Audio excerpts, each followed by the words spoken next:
So we are going to study about the human nervous system, and today is for human brain. So first let us see the recap slide. The animal nervous system comprises of nerve tissues, brain and spinal cord, and along with the nerve tissues, the muscle tissues are also indirectly associated with the functioning of the brain.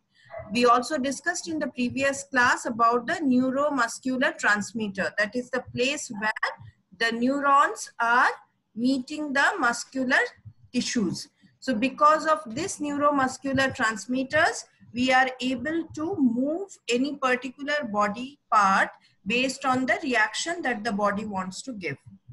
And the neuron, typical neuron of human body, has many parts, out of which we have dendrite, cell body, axon, axon terminal, the main parts. In axon, we also discussed about the cells which are present, which are known as Schwann cell, and between two Schwann shell there is node of Ranvier which connects the two Schwann shell. The whole axon is coated with myelin sheath which acts as an insulator so that the nerve impulses are not passing on to any other part of the body. Then neuromuscular juncture, where neurons and muscle cells they meet, and because of which the movement takes place in human body. We also discussed about reflex action and the way in which reflex action travels in human body. Reflex action is the fastest action, even faster than the reaction that we give after thinking for a fraction of a second. And the pathway of reflex action is generally called as reflex arc. In reflex arc, we saw that the impulse is generally generated by the effector, followed by sensory neuron, then the relay neuron, then the motor neuron, and finally the effector. So receptor, sensory neuron, relay neuron, motor neuron, and the effector. Receptor receives, effector shows the action. So this is the way how the things move in human nervous system. And now moving on to the next slide. So today we are going to learn about the human brain. I hope everyone is able to see the screen. No, ma'am. No, ma'am. No, Are you able to see this screen? No, ma'am. No, ma'am. No, ma'am. No, ma'am. Okay. Share.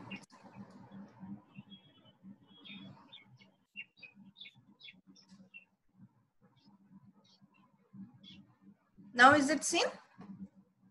Yes, Yes, ma'am. ma'am. Okay. So human brain we are going to learn, and the activities that are performed by each part of the human brain. Yes, each part of the human brain does certain activity, and that is what we are going to learn, that which part is responsible for which activity. Moving forward, this is the structure of human brain. Now brain, the softest organ, one of the softest organ of human body, is generally protected by many layers, out of which the first layer is the hard covering of the bone, which is called as skull or cranial cavity. So the one, if you touch your head, the hard thing that you can touch is generally considered as skull or cranial cavity. On top of skull and cranial cavity, there is a layer of skin in which our hair cells grow. And so our hair cells grow from the skin that is present above the cranial cavity. After the cranial cavity, there is a layer of folded membrane which is called as meninges. Now this cranial cavity is hard, so we cannot expose the soft brain directly to the cranial cavity, as if the brain touches and a friction is created between brain and skull, it may damage the brain. So in this gap of the brain and the skull, there is a folded membrane called meninges, as well as there is presence of spinal and cerebrospinal fluid. Now, cerebrospinal fluid is a fluid which acts as a cushion kind of thing and doesn't allow the brain to get touched or get in contact with the cranial cavity in any circumstances, so that the safety of the brain can be retained. Yes? Am I clear on this point? Yes, ma'am. Yes, ma'am. So, the first hard covering which is covering the brain is called as Skull or Skull cranial cavity. skull or cranial cavity. Above the cranial cavity, we have a layer of skin which contains which cells? Hair cells. Hair cells or hair follicles. From those hair cells or hair follicles, hair grows. Now, inside this cranial cavity, there is a folded membrane which is called as Meninges. meninges. And meninges, skull and brain, all three of them has a fluid which is called as Cerebrospinal fluid. yes, cerebrospinal fluid. Yes, so you have skull, you have meninges, and there is a fluid called cerebrospinal fluid. Inside that is the brain. Now, brain has many folded structures, and if you see, it looks as if something has been coiled and put in a very small place. Down from the brain, the thing that is coming down to the lower body part is the spinal cord. Now, this spinal cord is also protected by a bone which is called as Spinal, wait. Ma'am, backbone. Backbone. backbone, correct. Backbone, other name for backbone is vertebral column, or it is also called as spine. So from this vertebral column only we get the name of vertebrates and invertebrates. Yes, so spinal cord is protected by backbone or vertebral column or spine. The bony structure. Brain, the bony structure is called as skull or cranial cavity. Am I clear on the outer structure, how it is protected, the brain? Yes, ma'am. Yes, ma'am. Moving on to Yes, the next ma'am. slide. Good, thank you. The next slide shows the two halves. So the brain basically has a ridge at the center which divides the brain into two halves. The left side of the brain is called as the left brain, and the right side of the brain is called as the right brain. But while controlling, the left side of the brain controls the right side of our body, whereas the right side of the brain controls the left side of our body. So right now, if I am moving my right hand, and if you can see in the screen, that means my right brain is not controlling the movement of my hand. My left brain is controlling the movement of my hand. If you are writing with your right hand, that means your left brain is controlling your writing power. So as most of us are right-handers, or we use right hand more for doing all the work, we can say that out of the two halves, the left half is more functional in comparison to the right half. I am talking about only the physical movement here. Yes? Now, this is the two halves of the brain, whereas the brain also has certain different parts also based on the place where it is being placed. So this is the different parts of the brain. The first part is forebrain, the next part is midbrain, and the third part is hindbrain. Forebrain, as the name suggests, is the front part of the brain. Midbrain is present in the middle part of the brain. Hindbrain is present in the lower part of the brain, or is the last part of the brain. Forebrain again has two things present in it. One is hypothalamus and second one is cerebrum. Cerebrum is considered as the largest part of the entire brain. So maximum part of the brain is covered by cerebrum. Midbrain is a very small part of the brain and actually connects between the fore and the hindbrain and doesn't have any parts in it, but you can see in midbrain, the closest thing that is present in midbrain is the pituitary gland, which is very close to the midbrain.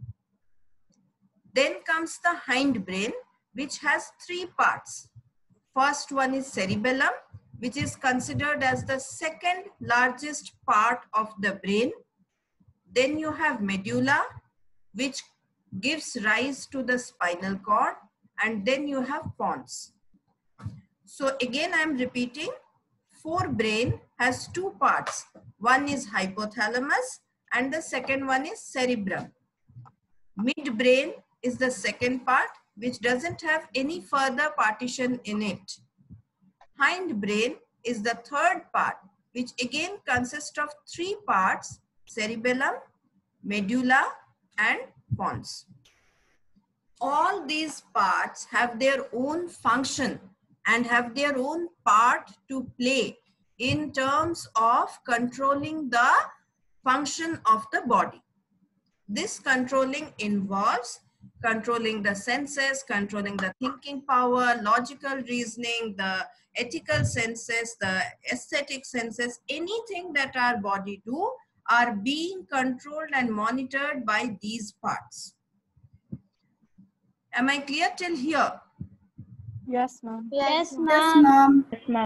Yes, ma'am. Cerebrum further divided into four lobes. Lobe means part, or you can say a big chunk of place. So four lobe: frontal lobe, parietal lobe, occipital lobe, and temporal lobe.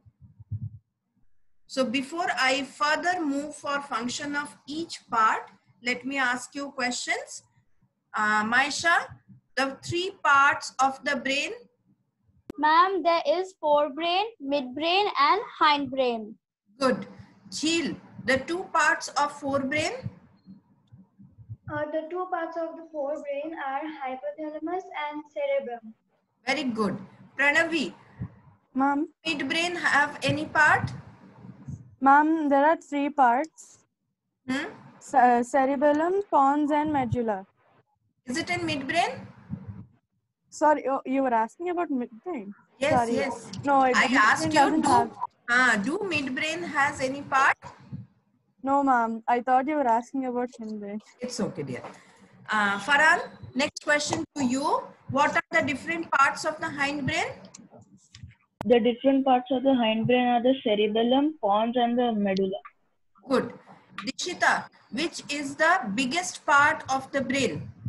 Ma'am, it is the cerebrum. Largest part of the brain? Cerebrum. Cerebellum? Cerebrum. Cerebrum. Cerebrum. Cerebrum, correct. Tahniyat, second largest part of the brain? Ma'am, it's I don't know.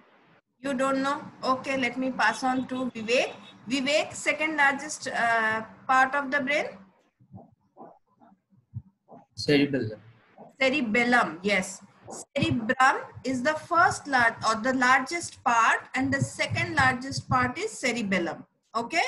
Now, Sufia, what are the different lobes that are present in cerebrum? Ma'am, frontal lobe, parietal lobe, Parietal.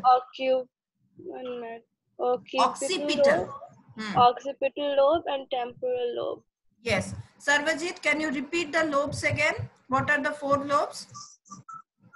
Frontal lobe, temporal lobe, parietal lobe, and occipital lobe. Done. Jheel. Yes, ma'am. Not Jheel, sorry. Sai Vaishnavi. Sai Vaishnavi, very close to midbrain, there is a gland. Which gland is that? Pituitary gland. Pituitary gland. Yes. So rest of the students, I'll ask you questions in the next slide. But is this thing clear to all of you? Yes, Yes, ma'am. ma'am. Yes, ma'am. Okay. Moving on to the next slide. This is how the position of the different parts in the brain. Now, as I told, cerebrum is the largest part. You can see that is colored with yellow, blue, green, and pink. Together, this huge part is called as cerebrum. So, most of the front part that we have comes under cerebrum. Cerebellum, the part which is just below the cerebrum, it is behind our ears. The part which is behind our ears, that part we have cerebellum. And this is spinal cord. This part which is giving rise to spinal cord is the medulla, or otherwise known as brain stem. Yes, this part is medulla, or otherwise known as brain stem, S-T-E-M, stem. Brain stem because if you look, it is the part which is giving rise to the spinal cord. So medulla is the part which connects the brain to the spinal cord. Yes, so spinal cord originates from medulla. Medulla extends and forms spinal cord. So this is how the position looks like. I have a 3D image also, which will show you the exact positioning of the thing.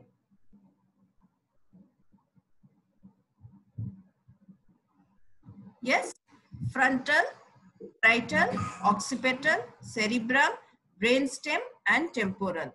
This is how the whole structure of the brain is present. Is everyone clear on the 3D shape of the brain and how it is present? Yes, ma'am. Yes. Moving forward, we Yes, will. ma'am. Okay, we will move for the functions of the brain. The main zone which helps in logical thinking or the reasoning, thinking or logical reasoning. The most important part, I can't say the most, is one of the most important part. And the logical reasoning, thinking, that means any action in which voluntary muscle movements are taking place. Most of the things are controlled by the forebrain. The forebrain, it receives the sensory impulses. Now, reflex arc sensory impulses don't go to the forebrain, but it doesn't mean that sensory impulses are generated only for reflex arc. It is generated for different reactions that we see. Like right now, I am teaching, you are taking down notes. When you are taking down notes, your brain is completely in action of what to be noted down and how it has to be noted down. So your hand, if it is helping you to write, it is because of the direction that is given by the brain to the hand. And from where brain is getting the information, your eyes are seeing the slide, so it is sending impulses. Your ears are hearing my voice, so it is also sending impulses to the brain. So the brain right now for you is receiving impulses from two sense organs, and together it is seeing whatever it is getting, it is decoding and giving the hands the information to react accordingly, so that you can note down what you want to note down as the important points. So such a complicated process the brain is doing with the help of forebrain, and it is hardly taking any time for you, because as soon as you are seeing the slide, you are hearing me, you start noting down. So it doesn't show any time consumption in this kind of reaction. It also helps you to take a well-judged decision. Here, well-judged decision can be a physical decision, like somebody throwing a ball. Do you want to catch it or you want to just duck down so that it goes away? This happens when you are playing and somebody throws and you are not interested to take the ball. So you duck down and you allow the ball to pass away. That is a well-judged decision. This decision can be a situational decision also. Your friend is asking for your homework book. Should I give or shouldn't I? Do I have a homework or not? If I'm not having a homework, I can lend my book. So all these things you are considering for giving a book is a well-judged decision. And that also is taken up by the forebrain. In the forebrain, two parts are there, cerebrum and hypothalamus. As I told, cerebrum is the largest part and is present in both the hemispheres. Here, hemispheres means both the halves. In the first slide of the structure, I have shown you the right half and the left half. So cerebrum is basically present in both the halves, and it performs function of memory, thinking, touch, vision, hearing, speech, reasoning, emotions, learning, and movement. So if you combine all the things, it does quite a big lot of work for our body. The hypothalamus, which is also present in the forebrain, is responsible for the hormone stimulation during the different processes that happens in our body. Now, this hormone stimulation is needed at times so that the functioning of the particular part of the body can be controlled. Yes, so hypothalamus, based on the kind of reaction that is going to happen, if any hormonal secretion is needed for that reaction, it will show the effect. Like if we have sugar in our body, there is a hormone called, there is an enzyme called insulin which helps in digestion or consumption of the sugar so that it converts into energy. So those kind of enzymes or hormones, how much to be secreted, whether it is enough or not, these kind of things are controlled by the hypothalamus. Moving forward, function of each lobe. Each lobe has different functions. The frontal lobe, which is present in the front side of our brain, has cognitive skills to be managed. Cognitive means something which is related to brain. The skills which has to be managed by the brain. One of it is emotional expression. At times you feel angry on somebody, but you don't express yourself. It is only because your front lobe is able to control your emotions. Problem solving, memory, language.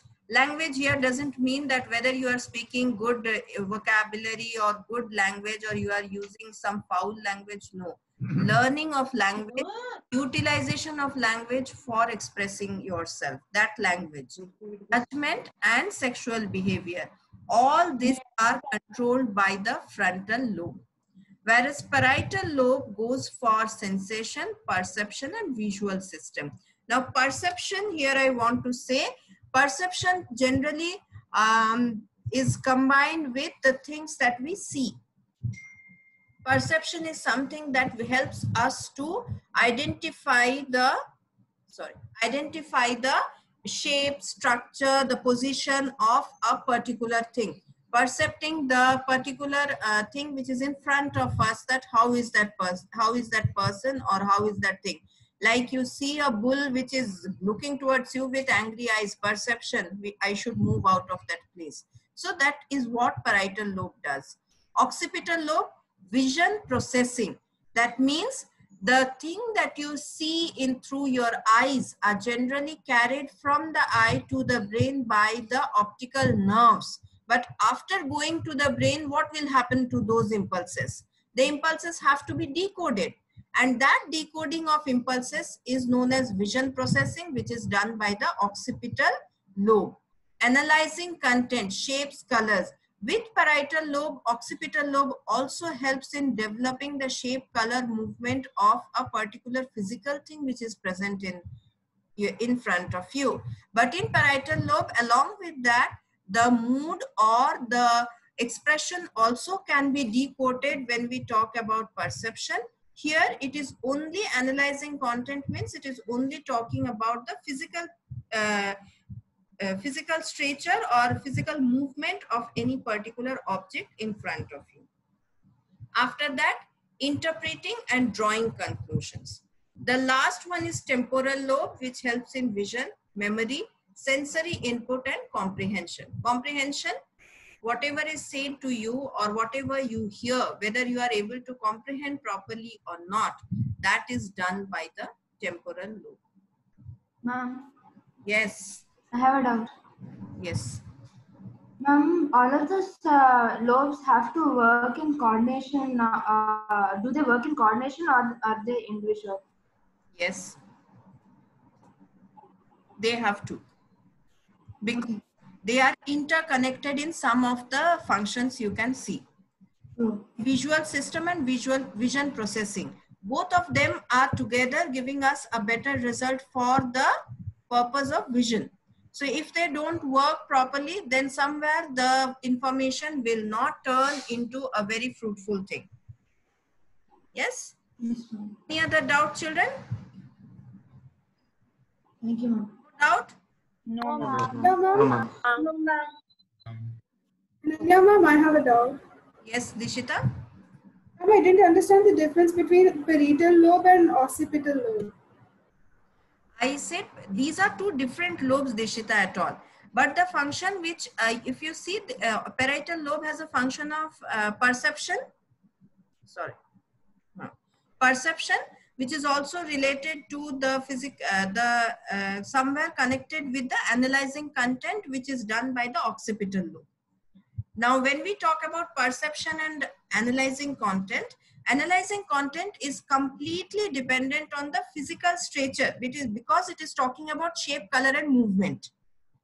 Whereas when it comes to perception, it is along with that analyzing content, it is also meaning the tendency of a person who is sitting in front of you. Like if you are talking to somebody, while talking also you can analyze whether that person is interested to listen to you or not, or whether the person is feeling irritated after listening to what you are saying, or getting angry, or is enjoying what you are saying, correct? So you are interpreting the emotion of another person who is sitting in front of you.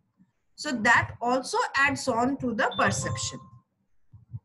So you can say that parietal lobe has a bigger function in terms of perception in comparison to the analyzing content of occipital lobe.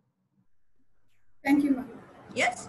Now, since we have done 2 slides in which lot of writing part and the content was there, my questions will again come to you so that I check on whether you have understood the things or not. So I will start with Karun. Karun? Yes, ma'am. The main function of forebrain. It helps in thinking and logical reasoning. Yes, helps in thinking and logical reasoning. Chil, I gave an example of you writing the notes, you means all of you, when I'm teaching. Now, during that time, forebrain is receiving sensory impulses from which sense organs? Ma'am, it is receiving. You need not check, you can say if you are writing something, based on what you are writing.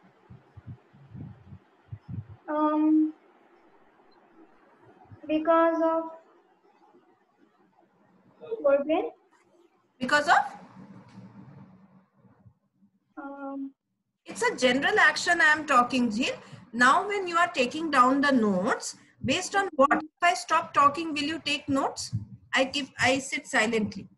You will not take notes, correct? Yes, if I stop showing this presentation, will you take notes from somewhere else? Right? It's not possible, correct? So which are the 2 sense organs you are using? When you are looking at the presentation, which sense organ is working? Eyes. Eyes, correct. And when you are listening to what I am speaking, which sense organ is working? Ears. Ears. So basically the forebrain is receiving the information from which 2 sense organs, that means? Eyes and ears. Eyes and ears. So whatever you are seeing or whatever you are listening, so those 2 sensory impulses only is guiding you to make a note of the things that you want to make a note. Yes? Yes, ma'am. Good. Farhan, my next question goes to you. one example of well-judged decision which is related to physical movement. Okay. So physical And movement. yes, don't say the example that I told while explaining. Okay, some other example, Farhan. And Sufia, for you, well-judged decision in terms of emotional things or mentality, but don't say the one that I already spoke. You need to give me a new example. You can give any real life example. Ma'am, if there is a dish or a like vessel on the stove, like we get the sense to not touch it. If it is hot, yes, ma'am. Then that is reflex action. You don't touch it because you know that it is hot. Okay.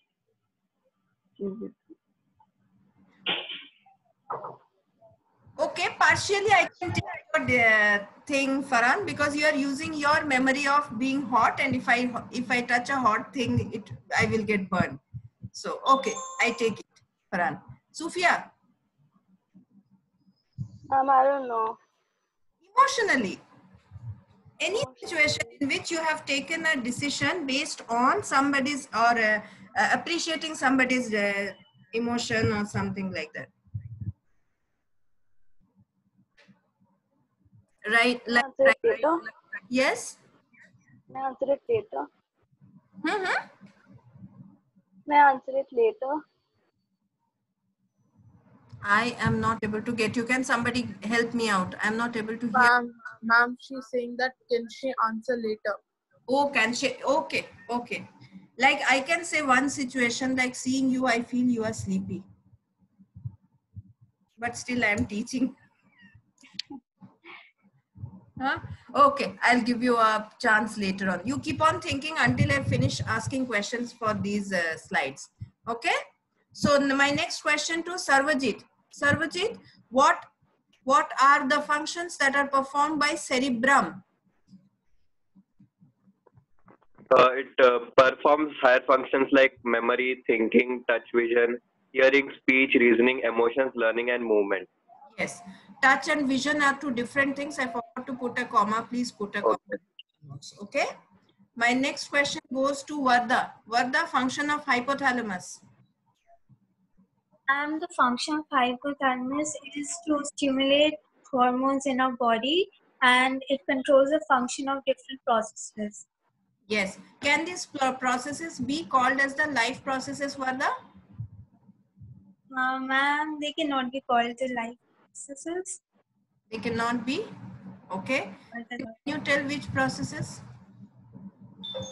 Ma'am, it could be the stimulation of growth hormones in our body. Good. And it could also be the stimulation of... Okay, one is enough. Yes, so they can be life processes, they cannot be life processes. Yes, need not be necessarily be called as life processes. Moving on, Sidra, function of frontal lobe.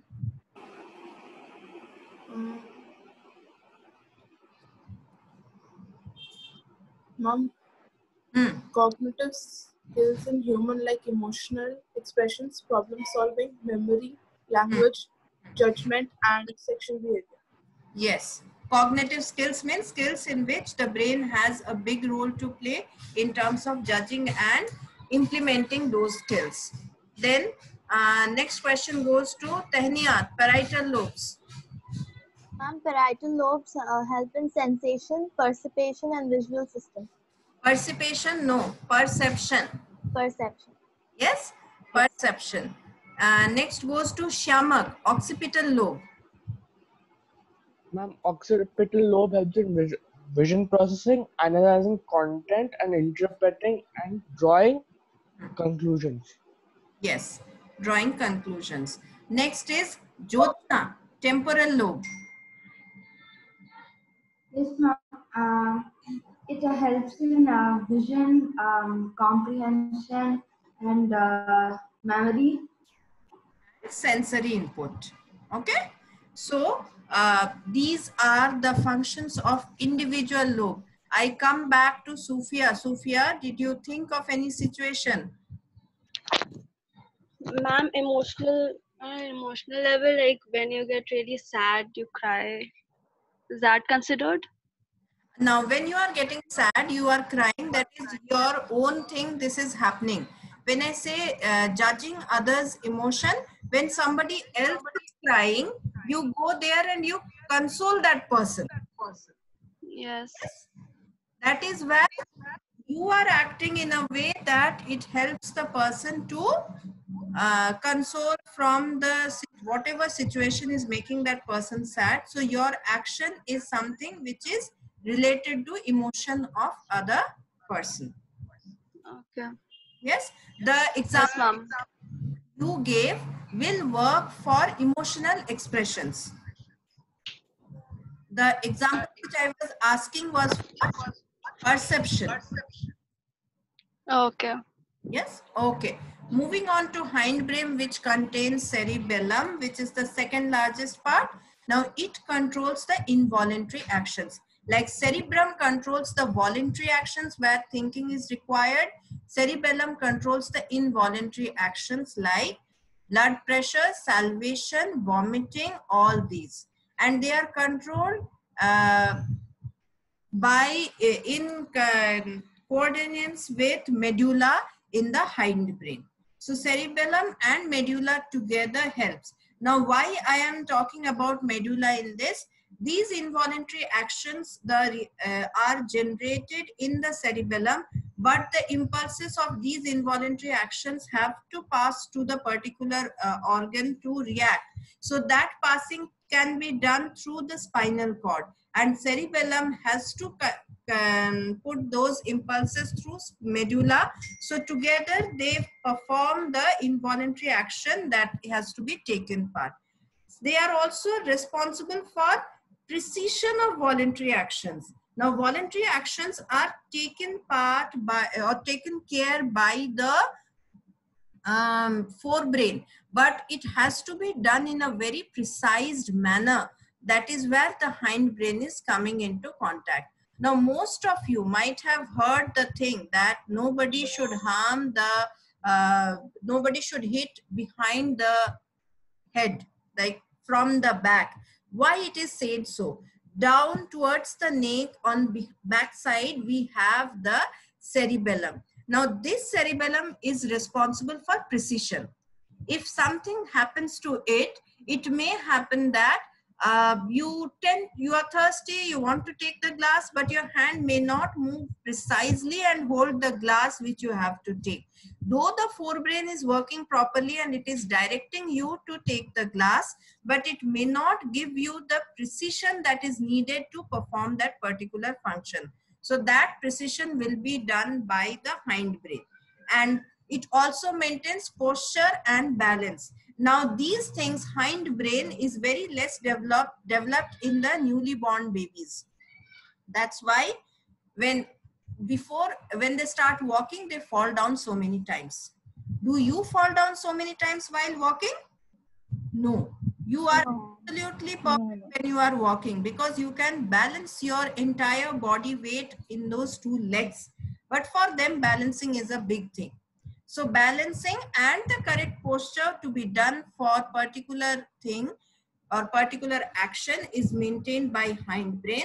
And the medulla or the brain stem, it extends to form spinal cord, and which helps in passing the information from hindbrain to the spinal cord. The last part is the midbrain. Midbrain connects the forebrain and hindbrain, and it is associated with the motor control, vision, hearing, the regulation of temperature and alertness. Now here I want to say these all functions it is associated because most of these functions are taken care by forebrain. Now if it has from forebrain, it has to go to the body, it has to pass through the midbrain and then to the hindbrain, and then it can reach. So forebrain generates the reaction that has to be done, passes to the midbrain. The midbrain being the connector passes it to the hindbrain. The hindbrain adds the precision that is needed for that particular function, and sends it to the medulla. Medulla in return goes to the spinal cord and then to any part of the body. So it is like a big chain of thing that happens in this, how the reactions are being controlled. So a big chain, I said, because you can understand that any particular action, again I am repeating, is generated in forebrain. From forebrain it is passed on to midbrain as it is the connector between fore and hind. From midbrain it goes to hindbrain. In hindbrain, that particular function, to it the precision is added for making the function work properly, and then from hindbrain it goes to medulla and to spinal cord. So this is how every action that you do is generally processed in the brain to make it worth doing it. So last part I am again repeating. All the information is collected by forebrain. All the impulses are received by forebrain. Then forebrain decides on what action to be taken. It passes the reaction to hindbrain. Then it goes, it passes the reaction to midbrain. Then it goes to hindbrain. In hindbrain, the same action has more precision added to it. Then it goes to medulla and then it goes to spinal cord. Yes? Now all of you combiningly will tell me this pathway once again. First, the sensory neurons create the impulses. I gave you the first sentence. First, the sensory neuron creates the impulses. Now, like story weaving, you are going to continue to show me the whole pathway of the movement of the impulse. Maisha, I gave you the first statement. The sensory neuron receives and creates the impulses. Then, Ma'am, these electrical impulses are received by the forebrain. Done. Done. Done. Next, Tahniyat. Yes, ma'am.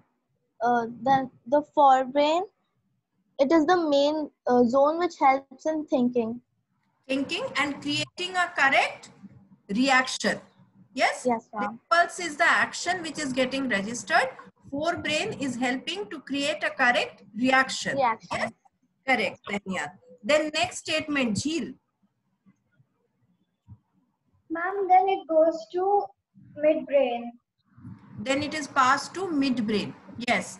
Then next sentence, Sarvajit. It moves from the midbrain to the hindbrain. And what is added in hindbrain?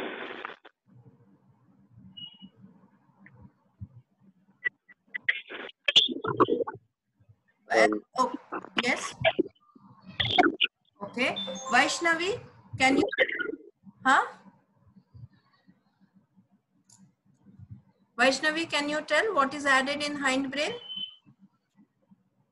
Ma'am, I'm not sure. Okay, whatever you know. You...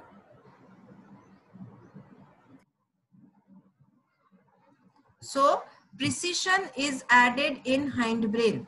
Yes, precision of doing the work in an exact manner is added in hindbrain. Am I clear to Vaishnavi and Sarvajit, both of you? Yes, ma'am. Yes, ma'am. Okay, then moves to Yuvika. Yuvika, from hindbrain, what happens?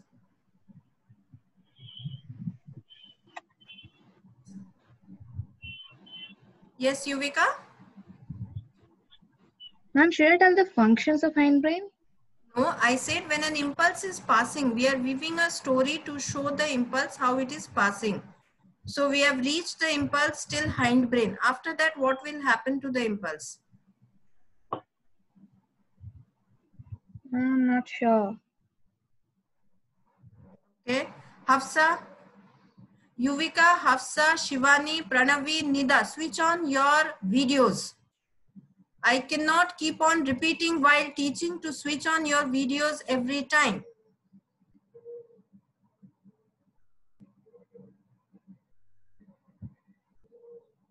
Yes, Hafsa. If the impulse has reached to hindbrain, what will happen after that? Ma'am, from hindbrain, then it goes to the spinal cord. But before spinal cord, there is another part. What is the part called? Can somebody answer before the spinal cord, which is the part? Medulla oblongata. Medulla oblongata. So from hindbrain, it will go to medulla and then it will go to the spinal cord. We will again do it, and now the next set of students will start. My first sentence will start with Farhan. Farhan, what will happen? The sentence which I said. You start from there. Yes. The forebrain receives the sensory impulses. No. Before that, I gave a sentence to Maisha. Okay. The sense organ. Yes, the sense organs receives the impulse. Creates the impulse. Correct. The sense organ creates the impulse. Then Karun. Yes, ma'am. Next sentence, Karun. Ma'am, then it goes to the forebrain. The impulses. Then The impulses go to the forebrain. like the dog, the cat, everyone is reaching the forebrain? No. No, only the impulses. To the forebrain. Yes. Then Varda. Yes. Then it will reach the midbrain. From forebrain, that impulse only. The impulse which is created will reach midbrain. Forebrain will not do its function. What is the function of forebrain? Forebrain's function is to it enables to take judgments and decisions. Okay, so the forebrain will give or create a proper reaction to the impulse that has been received. Yes? Then Shamak. Ma'am, the impulses from the forebrain go to the midbrain, and yes. Midbrain acts as a bridge for transmitting impulses from forebrain to midbrain to hindbrain. Correct. So it is a connector between forebrain and hindbrain. Next to Jyotsna. What are you searching, Jyotsna? Tell. Next sentence.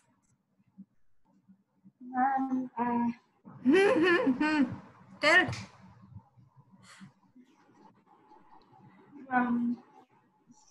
Shamak has reached the impulse to midbrain. Now what you will do? We are passing the parcel. Involuntary actions are... I am not talking about any function. I am talking about an impulse which is created, how it will reach to its proper place. The impulse will go to the hindbrain. Hindbrain, and in hindbrain what will get added? Again we came to the same point. If you don't answer, I will. Huh? Ma'am, can I answer? No, I will ask Sarvajit and Vaishnavi because I corrected in the previous circle for both of them. Precision. Precision. Is she correct, Vaishnavi and Sarvajit? Yes. Yes, ma'am. Yes. So it will add precision. And then Dishita? Yes, ma'am. Yes.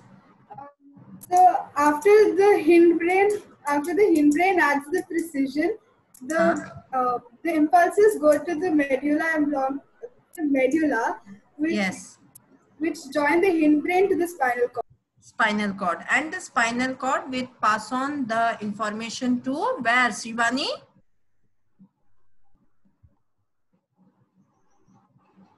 It passes the information to the different parts of the body. Yes, we have weaved the story today. In the next session, you all will weave this story again. Yes, so that I become sure that the impulses that are created because of my presentation